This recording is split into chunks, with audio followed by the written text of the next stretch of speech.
శృంగేరిలో విద్యాశంకర దేవాలయము అని ఒక దేవాలయం ఉంది. ఆ దేవాలయం లోపల 12 స్తంభాలు ఉంటాయి.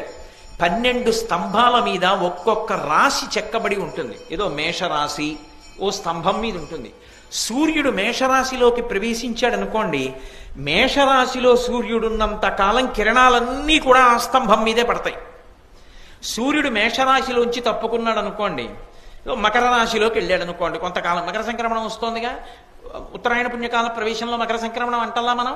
మకర రాశిలోకి వెళ్ళాడు అనుకోండి, ఖచ్చితంగా సూర్యుడు మకర రాశిలో ఉన్నంత కాలము కిరణములన్నీ కూడా ఆ మకర రాశి చూపిస్తున్నటువంటి స్తంభం మీదకే వెళ్ళి పడతాయి.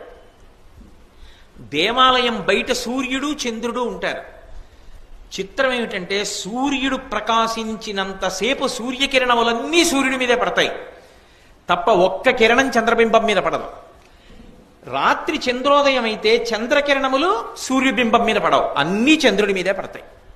ఇది భారతీయ సంస్కృతిలో, భారతీయ శాస్త్ర పరిజ్ఞానములో, వేదమునకు ఉపాంగములలో జ్యోతిష శాస్త్రం ఒకటి. ఆ జ్యోతిష్ చక్రంలో రాసులలోకి సూర్యుడు ఎలా తిరుగుతాడో, చంద్రుడు ఎలా తిరుగుతాడో, ఆ కిరణములు ఎలా వస్తాయో దాన్ని నిరూపణం చేసి శాస్త్రములు పరమసత్యములు అని లోకానికి నిరూపణం చేయడానికి ఒకనాడు జక్కన కట్టాడు విద్యాశంకర దేవాలయాన్ని. ఆనాడు కట్టిన దేవాలయంలో